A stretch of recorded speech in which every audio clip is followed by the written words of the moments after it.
Hello and welcome to today's webinar. My name is Hodan Omar and I'm a policy analyst at the Center for Data Innovation. And I'm very happy to be hosting this conversation on how to deepen transatlantic ties on AI for defense. And the reason we want to have this conversation today is that both the EU and US recognize the importance of using AI for defense, and yet there's some reservations or reticence to actually talking about it openly in some circles. So today we want to have a really open discussion and answer three main questions. One, how is AI being used for military applications? Two, what governance structures are there in the EU and the United States to regulate the use of these systems?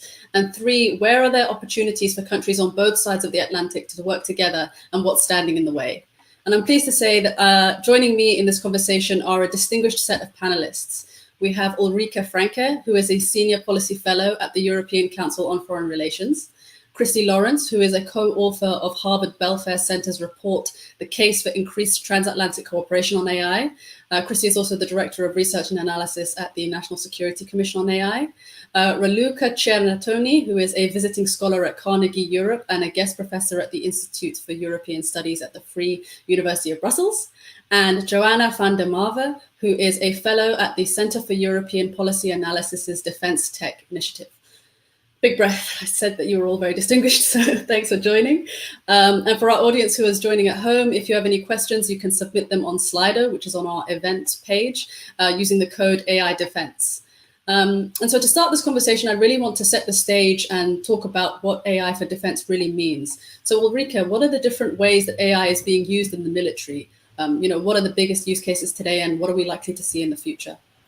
Right. Thanks a lot, Hodan, for the question and for the invitation and for organizing this great event. Your question is a good one because there are so many different ways that artificial intelligence can be used in the military realm, right? I mean, we talk about AI being dual use sometimes, or even multi-use, because there are so many different ways that AI can enable or can be used in both the civilian and the military realm. And for the civilian realm, we kind of know this, right? We know that AI can enable, health developments, screening for cancer. You can do image, facial recognition. You can do autonomous cars.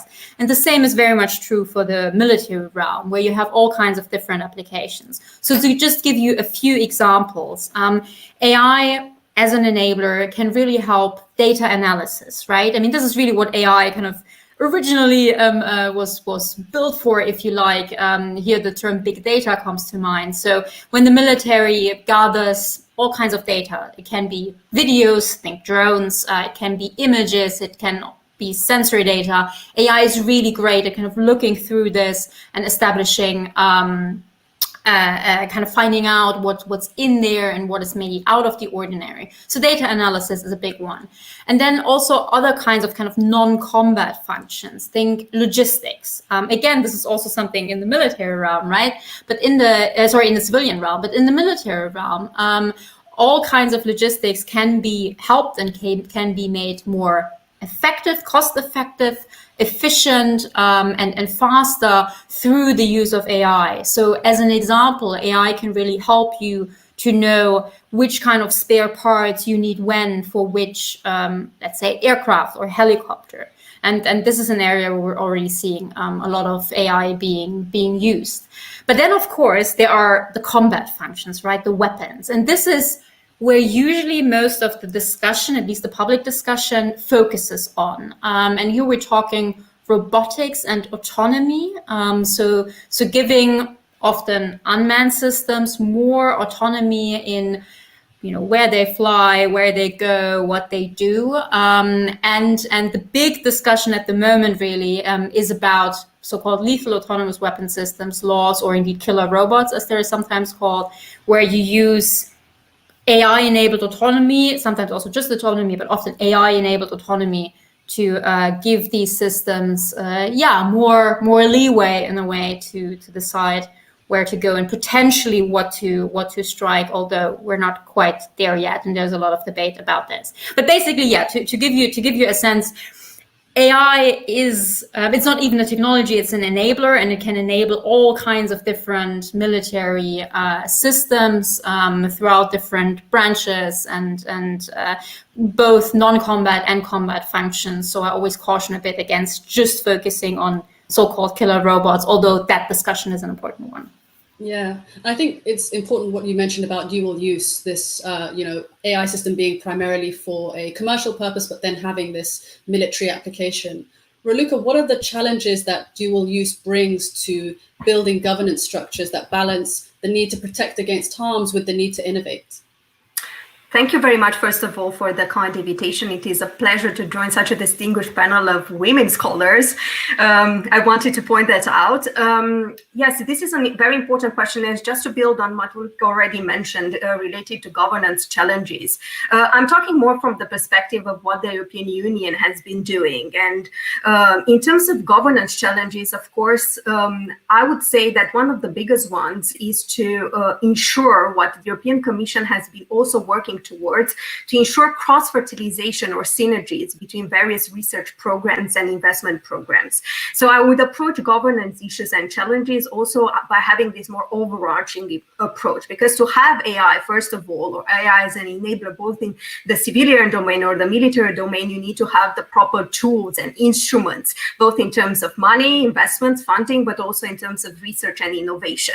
So I would say that from a European perspective, with the EU's focus more recently at more the discourse level, but of course also in terms of programs and instruments, there is now emphasis on disruptive technologies in defense. And this is very relevant for our discussion today, because I think that talking about AI as either a dual-use technology enabler or exclusive for military purposes, there is also proliferation of terms and labels, and it's important to think more critically about that as well. But one more concrete step is, of course, in thinking about ways in which civil dual-use defense research can cross-fertilize, and also with this, I think there will truly be a more, disruptive approach when it comes to defense innovation and capability development. However, in terms of dual-use projects and their governance challenges, this is more, let's say, work already having been done in academia, but also some criticism from civil organizations and advocacy groups. They have noted that, especially for, under the European Union research programs, especially the civil research programs, a lot of these dual-use technologies have also, of course, military applications, given their dual-use nature. But they also introduce quite important, I would say, rationales, because once you have this cross-pollinization or cross-fertilization, spin-in, spin-off, vice versa approach between different research and innovation programs, between civil security, defense, and more recently with space as well, given the European Commission's publication of an action plan on synergies between civil, military, and space industries. One argument or one criticism is the fact that they introduce a militarization rationale within civil research programs. Of course, this can be definitely a challenge in terms of governance, meaning that by cross-fertilization, by finding these synergies under this dual-use label, everything then is thought about in these securitized and militarized terms. But this is more about risk related to civil research innovation. But when it comes to more military exclusive research and innovation, when it comes to artificial intelligence, I think the greatest challenge is to also think about how to spin in civil innovation and off-the-shelf commercial AI products within military exclusive uses of artificial intelligence. And I think that's also quite important to distinguish between non-combatant environments, combatant environments, the battlefield. So again, a more clearer distinction, especially when it comes to labels and knowledge, when it comes to commercial, dual-use, military exclusive AI, needs to be had to truly understand what exactly is dual-use, also the specificities of AI as being such a distinctive technology. But I will stop here and happy to continue with with this conversation. Thanks. As we think about all those challenges, Joanna, why is it that allied leadership is so important? You know, how large is the threat from other countries, from non-democratic countries? Yeah, I think to demonstrate why allied leadership is so important, I think Ulrike really already pointed out kind of we're in a field with AI where we're still figuring out what is the best applications for it.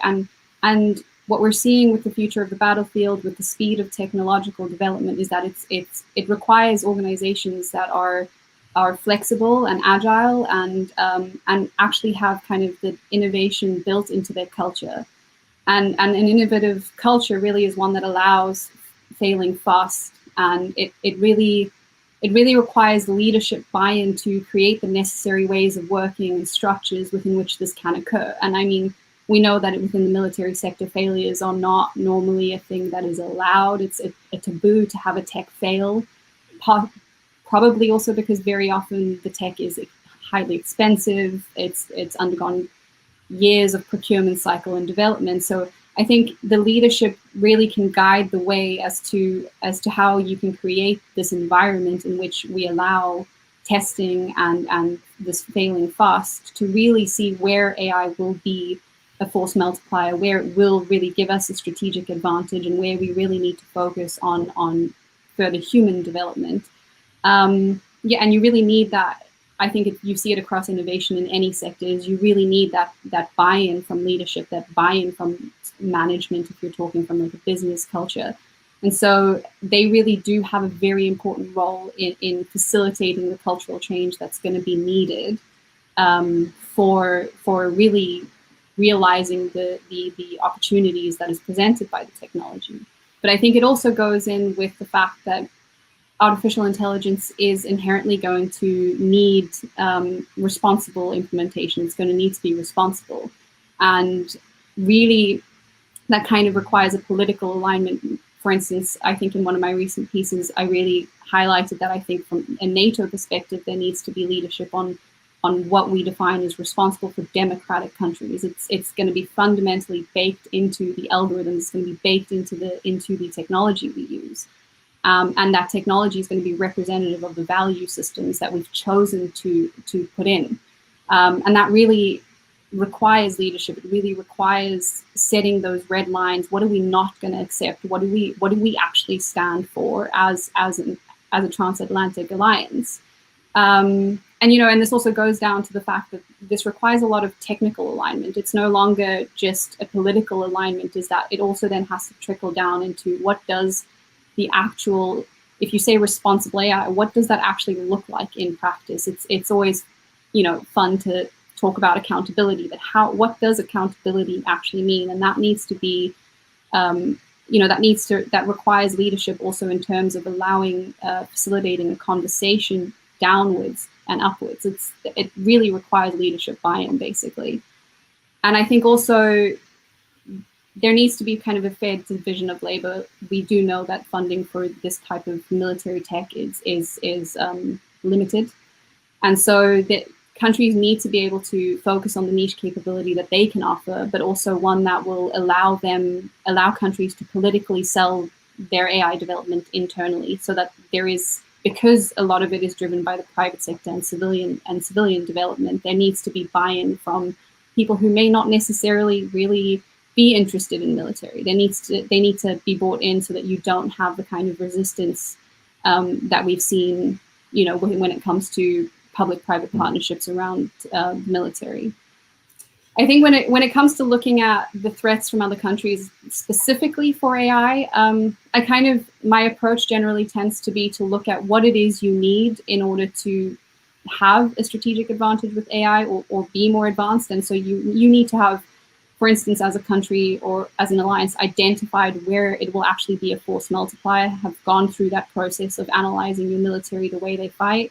You need to, look at where will it have the largest impact for either exploiting the weakness of somebody else, or that really the thought process has to have been done. But on top of that, to have successful AI, you need data, and a lot of it. You also need manpower with relevant expertise. You need infrastructure for everything from data collection, storage, processing, implementation, and also you need a lot of investment. And I think if you look at somebody like China, they actively are meeting those criteria. You know, they've set out an agenda. They are identifying where it will be a force multiplier for them. They're putting the thought into it. They have created an immense data harvesting network to train their AI off of, whether ethically it's correct to do it off of civilian data. I'm European, I have an opinion on that, but, and then they also they have immense human capital with relevant expertise that they're developing on generation of just really strong expertise in this area, and also just huge investments into the capability.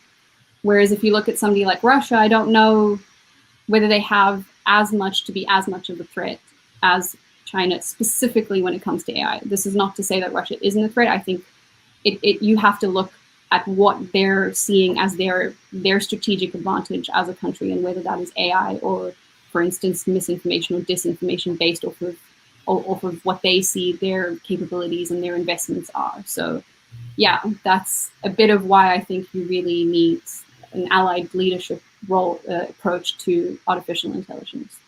Thanks, and I look forward to kind of diving into some of those more practical steps that you spoke about a little bit later.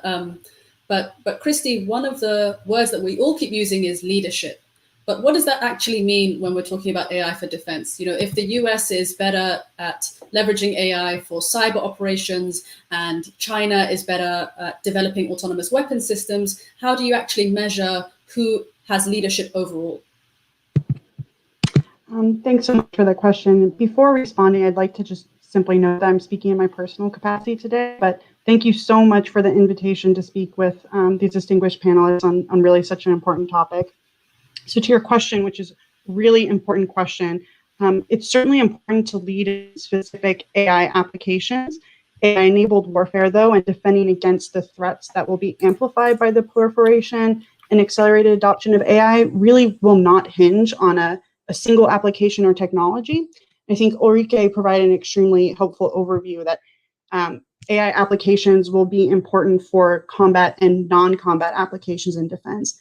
Yes, AI applications will make targeting more precise and reduce civilian casualties, hopefully improve the speed and scale of operations, accelerate cyber attacks and AI-enabled mine information operations.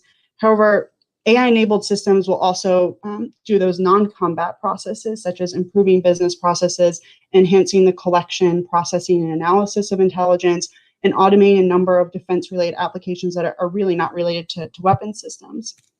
So therefore, when looking at leadership in AI for defense, I think leadership will really be determined by the ubiquitous AI capabilities, new warfighting paradigms, and like the robust presence of technical foundations and open architecture that enable our armed forces and alliances to really integrate AI at speed and at scale.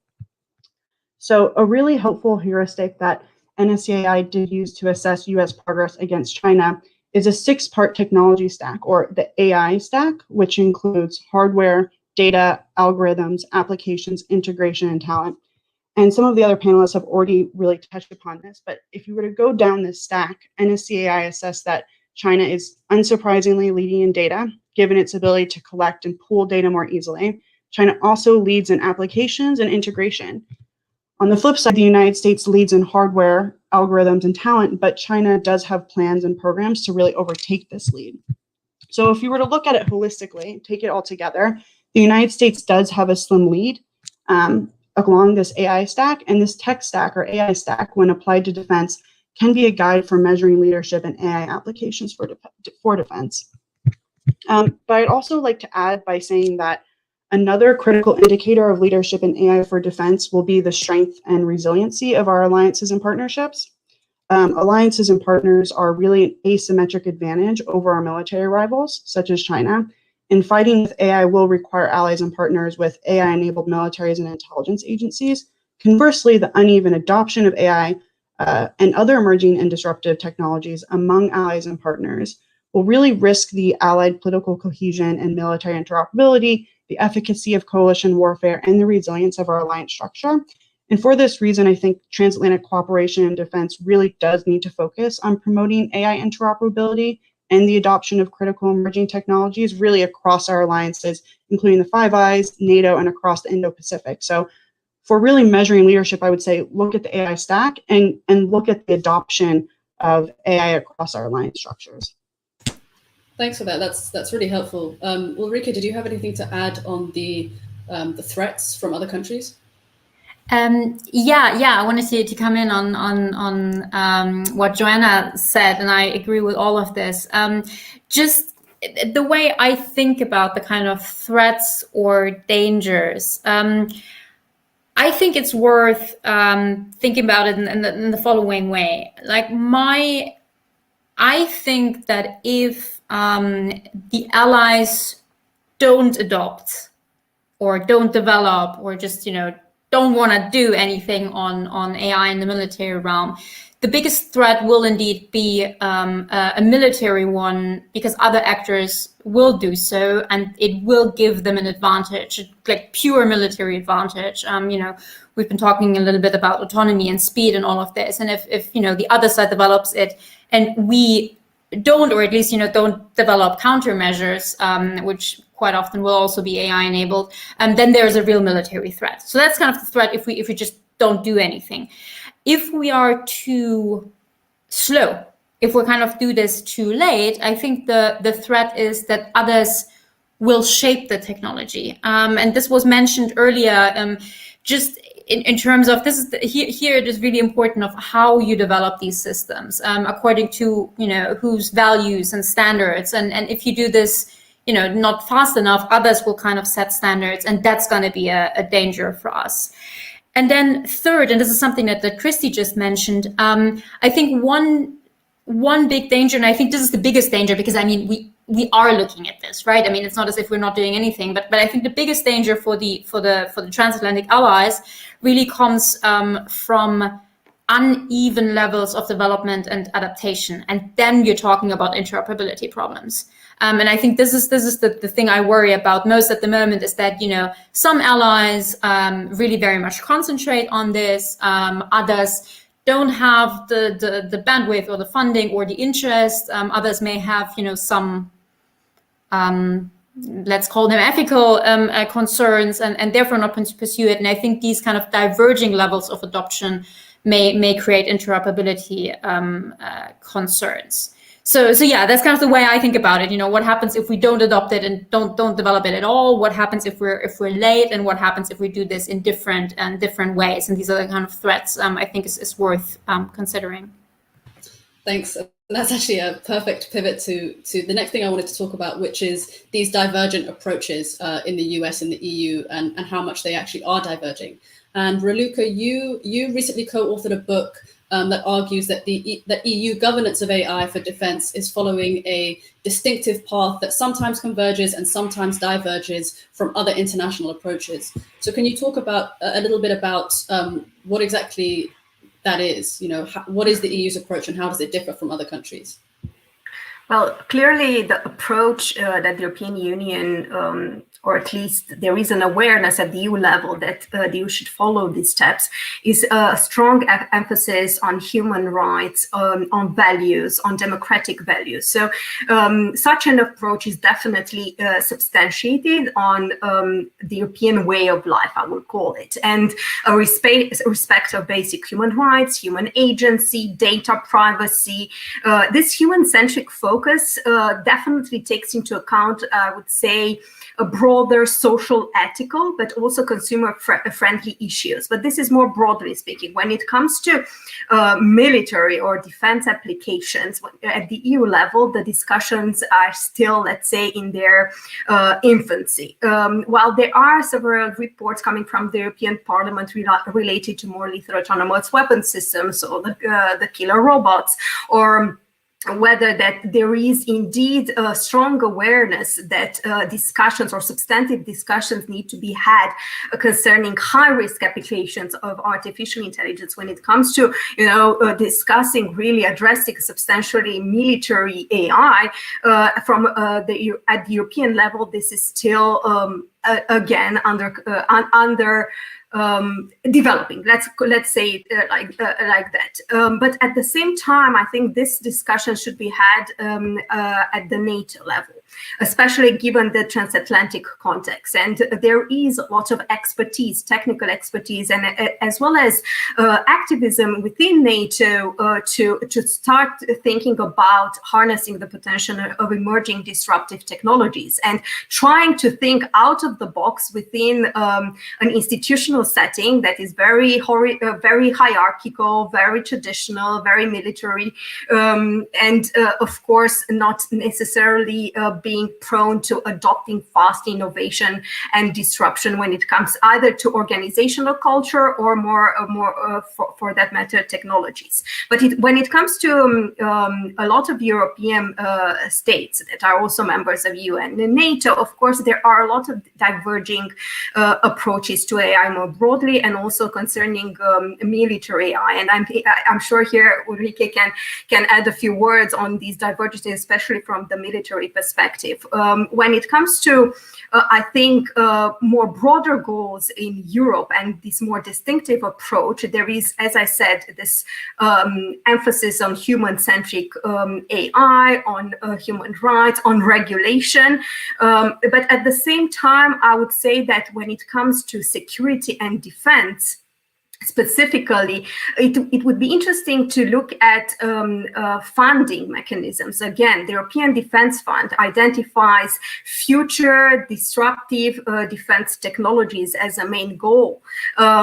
Also, I mentioned previously the European Commission's action plan on finding synergies between civil defense and space industries has a very interesting approach related to identifying technology roadmaps and critical security technologies.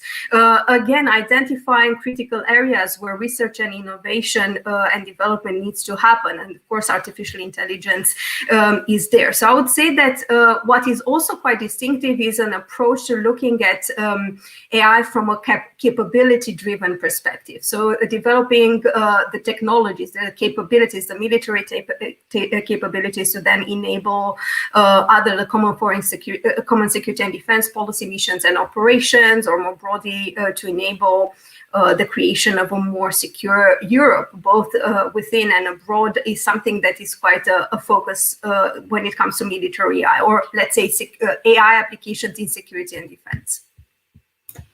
Thanks. Christy, perhaps you could give the US perspective. How is the United States approaching AI governance for defense, and what is distinctive about the US approach?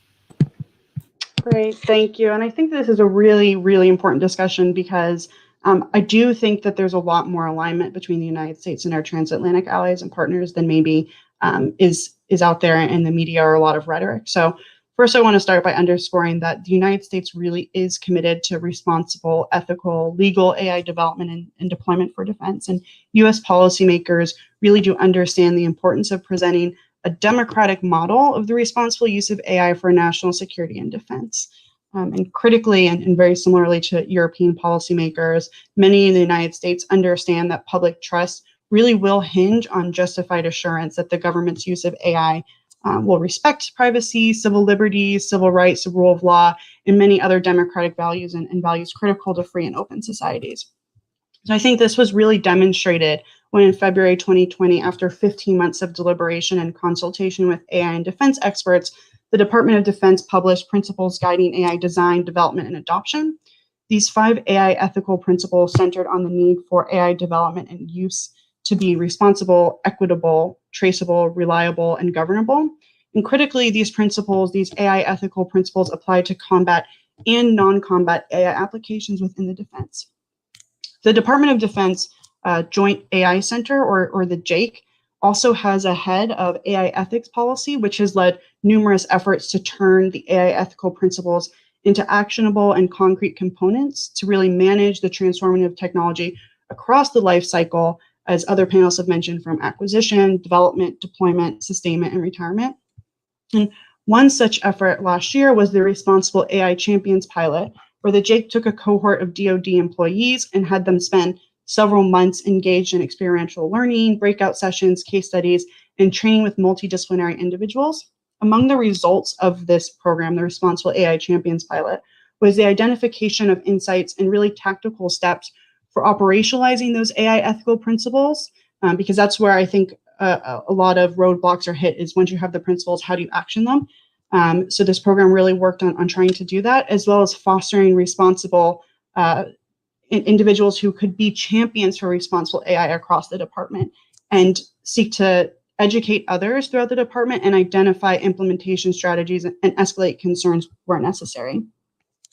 I'd also say that JAIC has been leading efforts to align AI ethical principles and best practices with allies and partners. So in September of last year, the JAIC launched its AI Partnership for Defense, or AIPFD, which brings together the US and 12 like-minded nations, including many from Europe like Denmark, Estonia, France, Finland, Norway, Sweden, and the UK, to address a number of logistical, legal, and technical problems. Relevant to AI governance, the inaugural meeting included a focus on promoting the responsible use of AI and really advancing the shared interests as well as best practices on ethics implementation. I'll reiterate what some of the other panelists have already said about the importance of NATO, and I don't think this was, this should not replace NATO, and indeed the US really does recognize the importance of NATO. Indeed, Secretary Blinken right now is visiting NATO headquarters, but this is a really promising effort to foster dialogue, analyze case studies, and really work on troubleshooting some of those various elements related to AI interoperability, adoption, and implementation of ethical guidelines.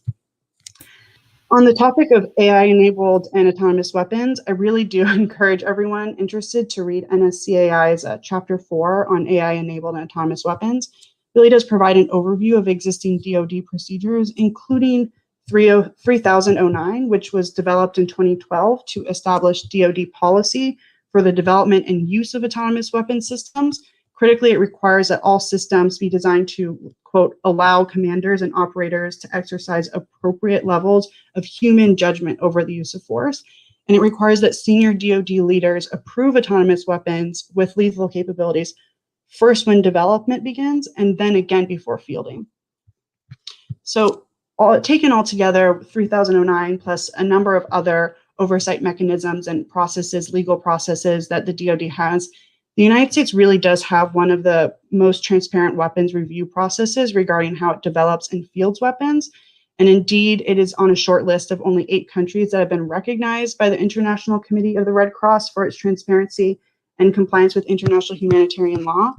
That being said, there is always more that can be done, and this is why the Belfer report, in addition to the NSCAI report, a number of other reports really do make recommendations on a number of areas related to AI governance and ethics. However, I'd like to end by highlighting a key difference between the United States and authoritarian regimes, drawing upon something that a comment that Secretary Blinken made during the recent diplomatic meetings in Alaska with China.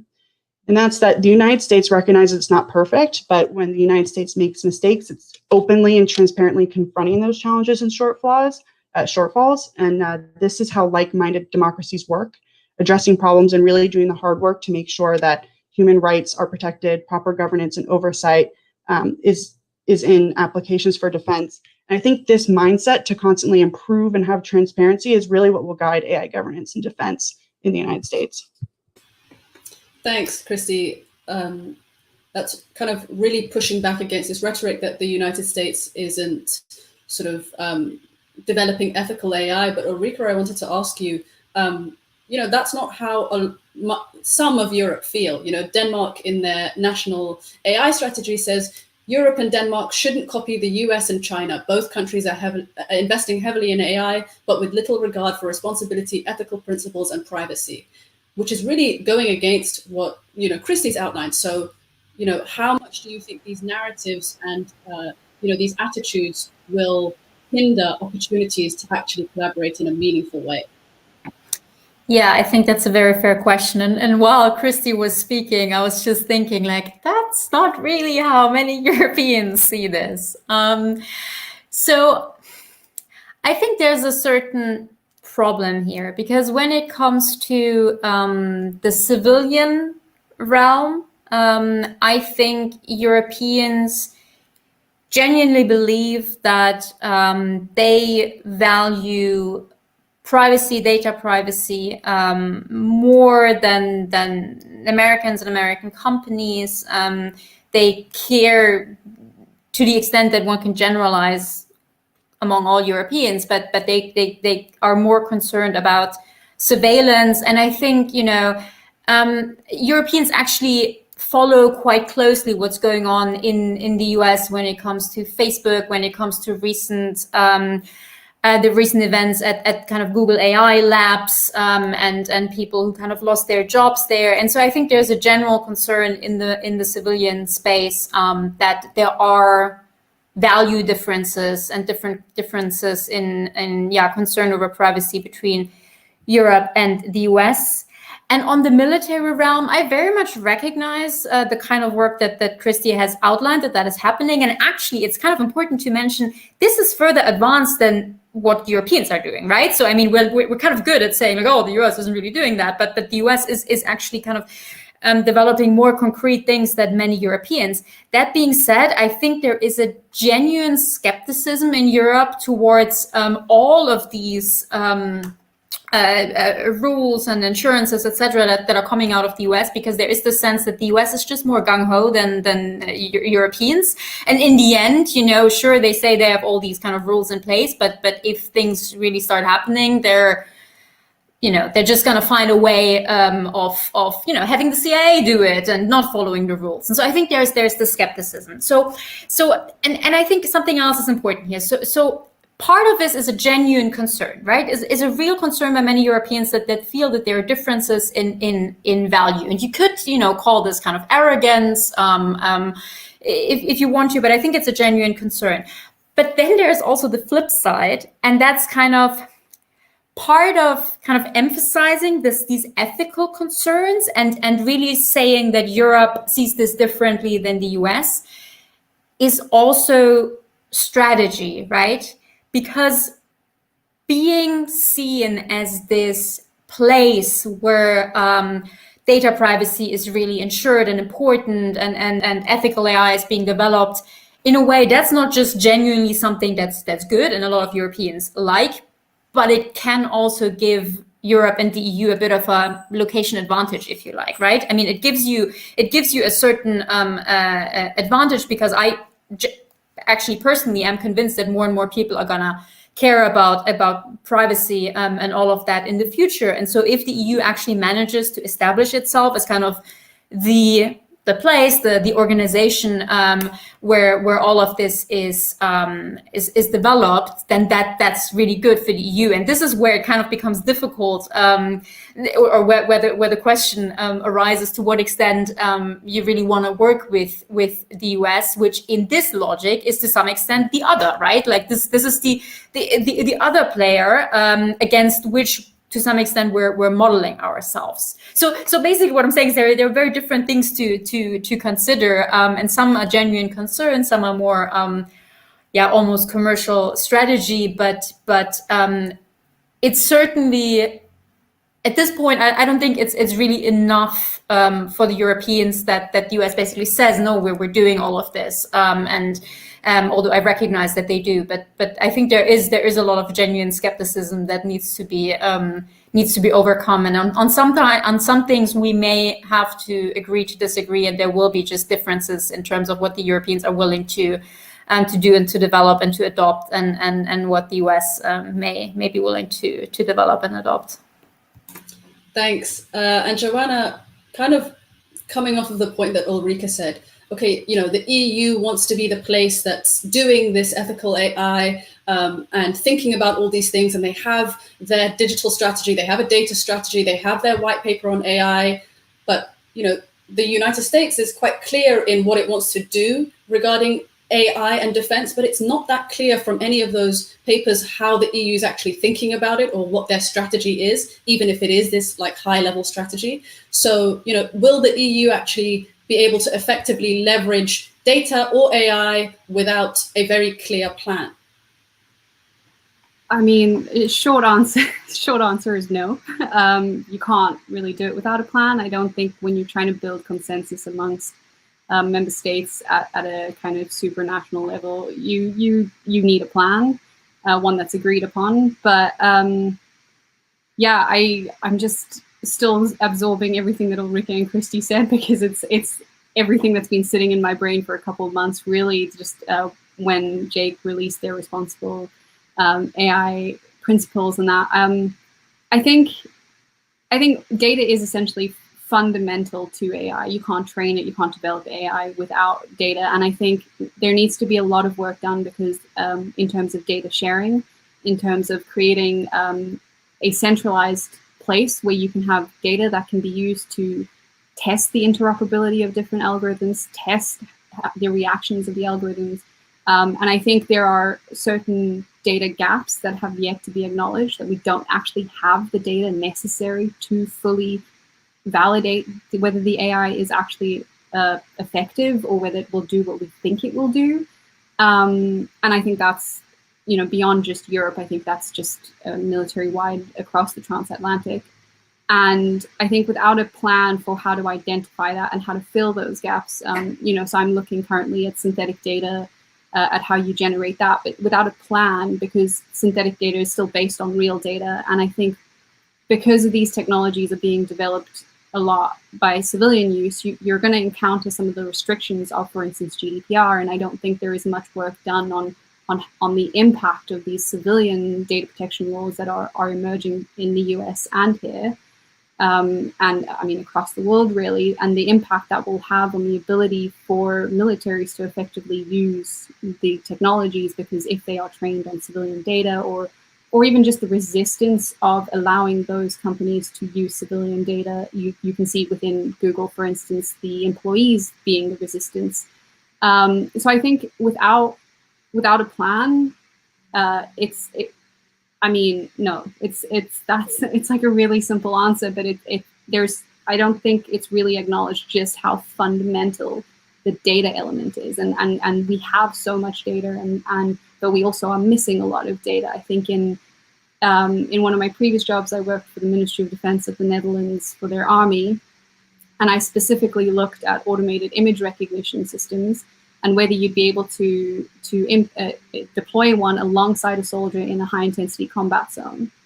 And just the data to test whether those automated image recognition systems would be viable, you would need all your soldiers to have started wearing body cams and really collecting the data that they see, so that you can test that real-life reaction. So these are the kind of acknowledgements that nitty-gritty research that needs to be done to identify gaps, what data there is, and that really needs to all be built into that plan. And that's not just from an EU perspective. I think that's from an all military perspective. And I think there needs to be better data sharing then, because not all countries will be able to collect all of this data, and there needs to be, from a NATO level, a transatlantic level, kind of a reassessment of the data sharing plans, and how we look at what is classified and what is not classified, and how we assess, satellite imagery. There's just kind of a reassessment done around that, and that needs to be part of that plan. Thanks. Raluca, do you have some thoughts on this? I completely agree with this. The data pipeline is key, I think. Ensuring that data pipeline is happening is key in the issue of interoperability as well. And the quality of data, the high quality of data.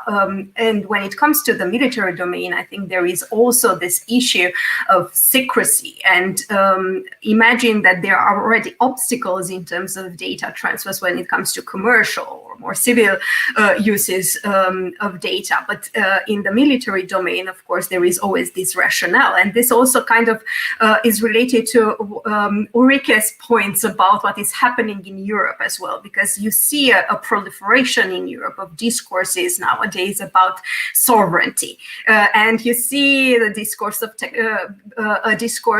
surrounding technological sovereignty, but we also heard data sovereignty and digital sovereignty.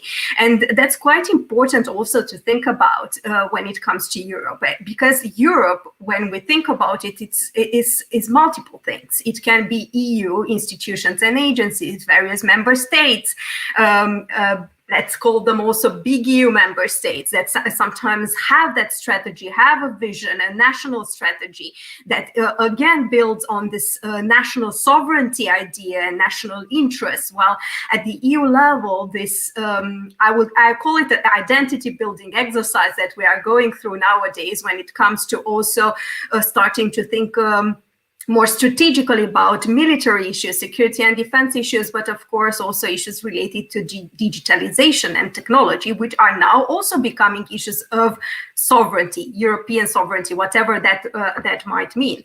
And I think that there is this tension line, of course, between, of course, pursuing certain interest versus trying to build alliances, build bridges and share. And I do think, again, that NATO might be an interesting avenue for that as well, in terms of also mobilizing skill sets and knowledge specific to the military domain. One thing that I also would like to mention is related to the discussion about transparency, ethics, and values. And I find that more activism, both from the NATO side and EU side, should be in this international technological standard setting, which I think that NATO, for instance, since the 2010s, has taken more of a backseat, because how do you translate this in more operational terms? And also kind of build an awareness strategically within military structures at the European state level, within military organizations, about all these issues and complex issues that are not only about investments, are not only about ethics or regulation, but having a vision of the future of defense, or of the future of, I don't know, conflict or warfare, or whatever you want to call it, the broad applications of new and emerging technologies and their impact. And AI is one of them, and it shouldn't be necessarily seen, isolated. Of course, we need a strategy for AI, military thinking for AI, but we also need to think about AI in a more comprehensive way within an ecosystem, I would say. Thank you. And I have to ask, as you know, Ulrike, you're London-based. I'm originally from London. We're talking about the EU. Where does the UK fit in all this? You know, it's an innovation hub of AI. It could really be an asset to the EU in developing AI for defense with its DeepMind and world-class universities. So how much do you think that the UK and the EU will actually be able to cooperate on AI for defense? Yeah, if I knew that. Okay, so a few points.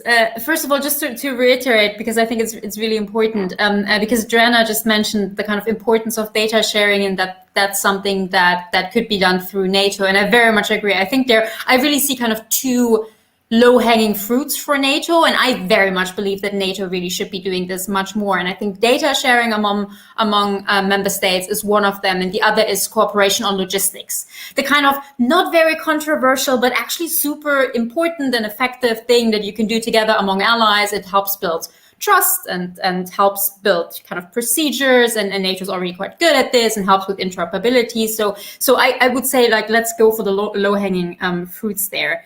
And then kind of already going to your question, because Raluca was also talking about differences in Europe, because earlier I kind of said, like, oh yeah, the US and Europe, but of course Europe is absolutely not a kind of coherent entity on this.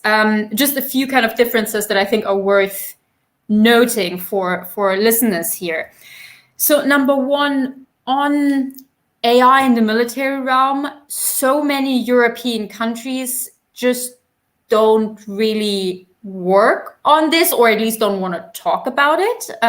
So I actually read through all these the national AI strategies that European countries put out. And in very few of them, the military and defense realm is even mentioned. And mostly where it is mentioned, it's mentioned kind of in passing, as in, yeah, and that's also important, but we are talking about something else. There are some exceptions. The massive big exception is France. France really is approaching this very differently in their national AI strategy. They flag the military realm as very important, and France remains the only EU country and European country to put out a specific military AI strategy. The Netherlands want to follow this approach, or the Netherlands want to do this. They said they kind of wanted to put this out by late 2020, but I think it has been delayed. But I think the Netherlands are also thinking about this. But yeah, many European countries don't really want to talk about this at least openly, and I think this is a bit of a problem. And when you, so this is the kind of military realm, but also when you think about the geopolitical elements of AI, here I think the EU, as in the organization in Brussels, like the EU Commission and all of that, they are actually have quite a good grasp on the topic, but lots of member states don't. So here I see a gap between the EU and the member states. So these are all challenges. And now to your question on the UK, quite honestly, I don't know. I mean, you're right that the UK is an important actor both in the development of AI in general. I mean, DeepMind is based here and was kind of founded here. And a lot of American organizations have big headquarters here. The UK is also an important military actor, and we just, yesterday and the week before, we had the new UK integrated review and information on how the UK want to change its military.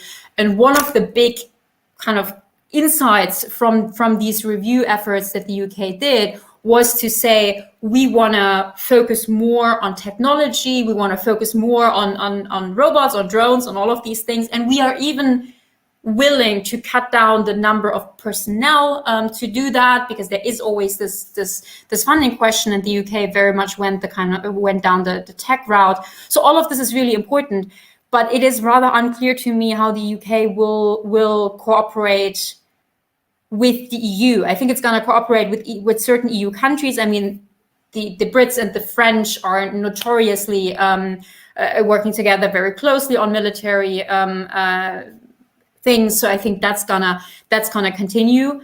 But that being said, I worry a little bit about,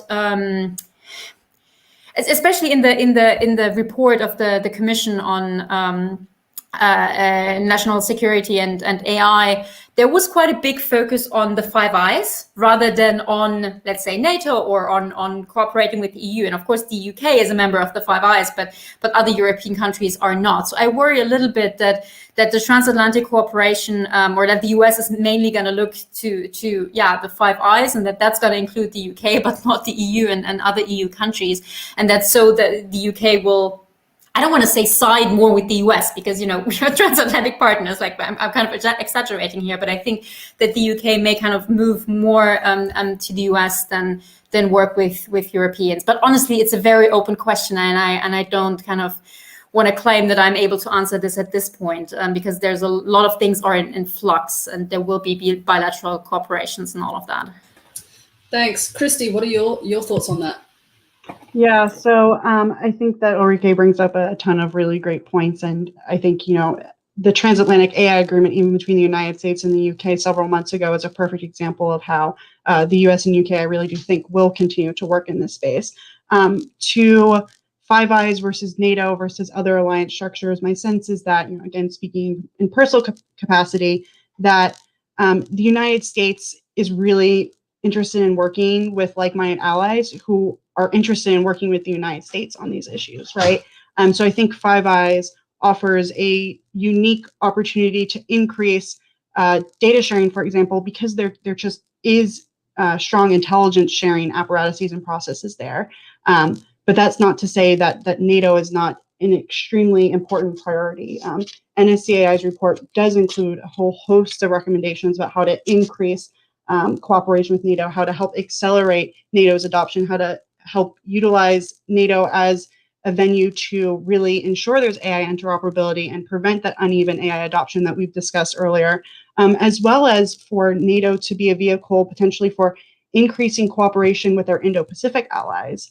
There's also been discussion about, obviously, with the Quad as an important area for an alliance or a partnership, rather, security partnership in the Indo-Pacific between Australia, the United States, India, and Japan, and including on emerging technology. So I think it really is about using the avenues that we have to further advance AI adoption and further data sharing. And then once you have a model, you can help roll that out in other areas. So. Thanks. Actually, turning to some of our audience questions, a lot of them are around, NATO and what their role in this is. So Ruben from NATO asked, how could the US and Europe better use NATO to advance joint adoption of the AI stack? And, we've discussed some of this logistics and data sharing, but Joanna, I wanted to ask you, is there, anything else that you think is a really high priority that NATO should be looking at? I mean, reflecting back on what both Christy and Ulrika just said about, what's going to happen around Brexit and kind of this approach to Five Eyes, I really think that what's important for NATO now is to kind of step up also in kind of its rhetoric. I think it's the foremost defense organization for democratic countries. That's what it was founded on. And I think it's really time for it to step up on being that organization again that really upholds those values. I think it is the key to holding together the transatlantic partnership in terms of bringing the UK and Europe together, and then bringing Canada and the US in. So for me, I think it's as Ulrika said, it can start by some of those low-hanging fruit that are available. I mean, the data sharing is you don't necessarily even need to start with very sensitive data. You can start with some innocuous data that can really be tested for self-driving vehicles. Like some of these less less risky data sharing that can also occur. And I think that's where it really needs to kind of step up in terms of actually implementing some of these options to bring itself back to the forefront.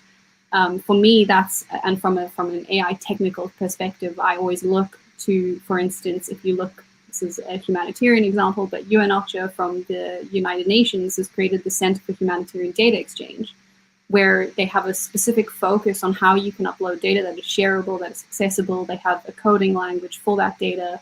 They have a whole process to vetting the data, checking it, but it makes interoperability of data there for the humanitarian sector specifically, and I think that is something that can be mimicked quite easily for NATO for development of AI. So I think there are some of these really low-hanging fruit that for me really needs to step on. And I think in terms of now having the Biden administration come in, I think we've got 4 years of that really need to be used as much as possible, and we do as much as possible in the next 4 years, because we do live in a bit more of an unpredictable democratic system at the moment. So it's hard to say that in 2024 we're definitely going to have a NATO-friendly president step in the US. I think we have 4 years to really capitalize, and we really need to move forward on these low-hanging fruit whilst the atmosphere and the ecosystem is really like facilitating and leaning towards it. So that for me would be the main focus that NATO needs to do now. Right. Raluca, one of the other questions is around the fact that more than 30 countries have called for bans on autonomous weapons, but we're not really seeing that in the EU and the United States. How do you see that moving forward? Do you think that individual EU states might start calling for that? How do you see bans on autonomous weapons changing in the future?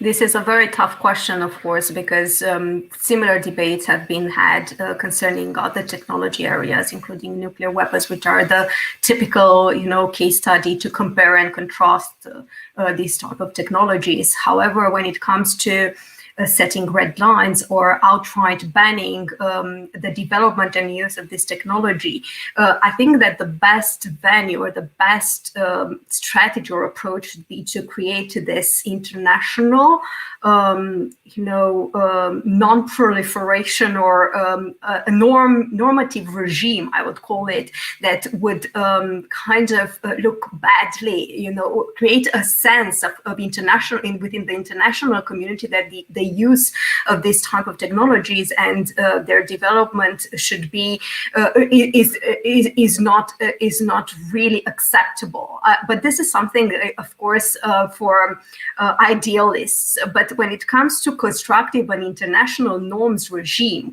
this is, I think, the only way to go to really bring different countries at the same table and start a meaningful discussion about the potential, disastrous applications of these technologies.